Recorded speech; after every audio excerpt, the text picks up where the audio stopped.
Hello everyone, welcome back to my channel. आज की इस वीडियो में हम बात करेंगे कि वेंकटप्पा के बारे में कि वेंकटप्पा कौन थे, इनका कला में क्या क्या योगदान रहा और इनकी जीवनी क्या थी, कहाँ से संबंध रखते हैं और इनके कौन कौन से प्रसिद्ध चित्र हैं, इसके बारे में हम जानेंगे। तो चलिए शुरू करते हैं कि वेंकटप्पा 1886 से 1965 एक अग्रणी चित्रकार, मूर्तिकार और वीणा के प्रतिपादक थे। उनका जन्म मैसूर रियासत, वर्तमान कर्नाटक में दरबारी चित्रकारों के परिवार में हुआ था। वे अवनींद्रनाथ टैगोर के शिष्य थे। ठीक है, तो ये क्वेश्चन आ सकता है कि के वेंकटप्पा किसके शिष्य थे। तो के वेंकटप्पा अवनींद्रनाथ टैगोर के शिष्य थे। वे अपने जल रंगों के लिए सबसे ज़्यादा जाने जाते थे, जिनमें यथार्थवादी दृष्टिकोण था। ठीक है, यथार्थवादी दृष्टिकोण दैट मीन्स की रियलिज्म। उनके उटका मुंड जल रंग उनकी स्वतंत्र दृष्टि को दर्शाती है। 1974 में कर्नाटक सरकार ने वेंकटप्पा के नाम पर बेंगलुरु में एक समर्पित आर्ट गैलरी की स्थापना की, जिसे वेंकटप्पा आर्ट गैलरी कहा जाता है, जिसे वीएजी भी कहा जाता है। ठीक है, वेंकटप्पा आर्ट गैलरी वीएजी। तो यहाँ से भी क्वेश्चन आ सकता है कि वेंकटप्पा आर्ट गैलरी कहाँ स्थित है।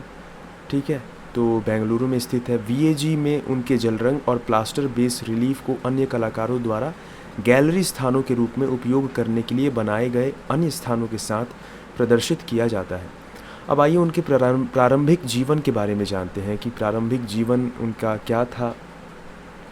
तो वेंकटप्पा का जन्म चित्रकार परिवार में हुआ था, जो मैसूर साम्राज्य के दरबारी चित्रकार और विजयनगरन राजाओं के अधीन कारीगर थे। कम उम्र से ही उन्हें चित्रकला की कला सिखाई गई और उन्होंने कृष्ण राजा वाडियार चतुर्थ के महल में अपने पिता की सहायता की। महाराजा ने उनकी प्रतिभा की सराहना की और उन्हें कलकत्ता के सरकारी स्कूल ऑफ आर्ट में आगे की पढ़ाई करने के लिए प्रोत्साहित किया, जहां उन्होंने 1909 से 1916 तक पढ़ाई की। वहां उन्होंने नंदलाल बोस जैसे छात्रों के साथ अवनींद्रनाथ टैगोर के अधीन अध्ययन किया और उनकी सराहना की गई। एक प्रारंभिक कलाकार के रूप में उन्होंने क्या क्या किए, उसके बारे में हम जानते हैं। तो वेंकटप्पा की पेंटिंग मुख्य रूप से जल रंग की थी, है ना, जो उनके समय में मैसूर दरबार में तेल के लिए एक लोकप्रिय आंदोलन के विपरीत थी, जो रवि वर्मा का अनुसरण करती थी। वेंकटप्पा एक सनकी व्यक्ति थे, जो दरबार में जाकर टैगोर और उनके अन्य छात्रों को खुद को दूर रखते थे, लेकिन साथ ही उन्होंने एक साधारण दरबारी कारीगर के रूप में अपनी स्थिति का विरोध किया, क्योंकि उन्होंने ऐसे कामों को आविष्कार कर दिया जो उनकी शैली को बाधित करते थे और उनके अपेक्षित पारिश्रमिक से मेल नहीं खाते थे। वेतनभोगी पदों को अस्वीकार कर दिया जो उन्हें महल या अन्य संस्थानों से बांधते थे, और आधुनिक शैली में पेंटिंग करते थे।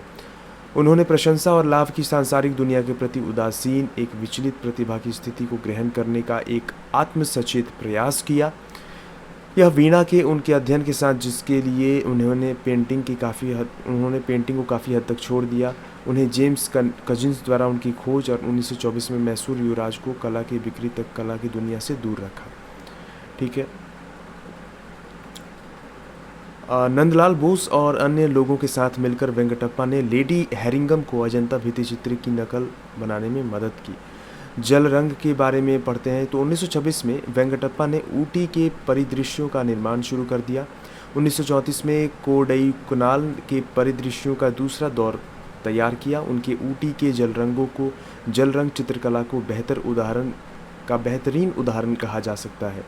महात्मा गांधी मैसूर आए और वेंकटप्पा की पेंटिंग्स को देखा और पेंटिंग्स में कैद संवेदनशीलता से रोमांचित हो गए। बाद में उन्होंने अपनी पत्रिका यंग इंडिया में लिखा। ठीक है, तो वेंकटप्पा के बारीक विवरणों पर ध्यान देने और रेखाओं और रंगों पर महारत से एक आदमी भी प्रभावित हुए बिना नहीं रह सकता। भोर, सुबह और शाम उनके चित्र अपने अद्भुत बादलों के प्रभाव के साथ शांति और विश्राम का माहौल पैदा करते हैं, जिसे कलाकार ने प्रकृति के अपने लंबे और गहन अध्ययन से आत्मसात किया है। बादल की कला,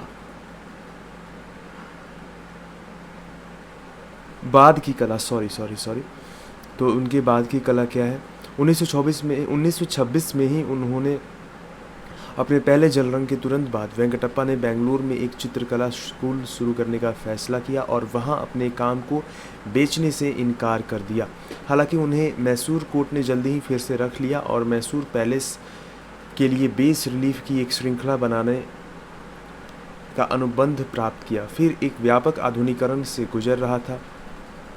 उनकी पहली बेस रिलीफ शकुंतला का प्रस्थान बहुत ही प्रशंसित थी और वेंकटप्पा को महल में एक स्टूडियो दिया गया था। वेंकटप्पा ने राहत की इस श्रृंखला को 1940 के बाद पूरा करने में देरी की, जब नए महाराजा जो अपने पिता की मृत्यु के बाद सिंहासन पर बैठे, उन्होंने उनकी सेवाओं को समाप्त कर दिया और उन्हें महल खाली करने का आदेश दिया। बेस रिलीफ अंततः कर्नाटक राज्य द्वारा उनके नाम पर स्थापित मॉडर्न आर्ट गैलरी में समाप्त हो गए। मैसूर मॉडर्न में नायर तर्क देते हैं कि कोर्ट रूम लंबे समय तक से वो मंच रहा है जिस पर वेंकटप्पा ने अपनी कलात्मक प्रतिभा को स्थापित करने का प्रयास किया था।